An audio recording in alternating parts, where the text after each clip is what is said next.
Porattuun reikään tai reikiin syötetään lämmön keruuputkisto. Rototec on kiinnittänyt putkistoon erityistä huomiota.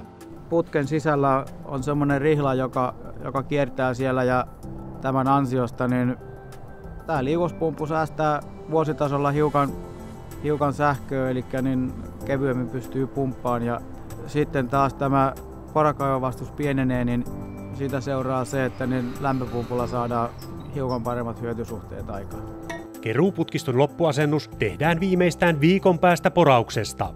Liitokset tehdään niin sanotusti muovihitsaamalla, jolloin putkistosta tulee täysin tiivis. Eristetty vaakaputkisto jää noin 40 cm syvyydelle maanpinnasta. Läpivienti taloon porataan 70 millisellä timanttiporalla ja tiivistetään. Seinään asennettava merkkilaatta kertoo energiakaivon paikan, muita jälkiä pihaan ei jää.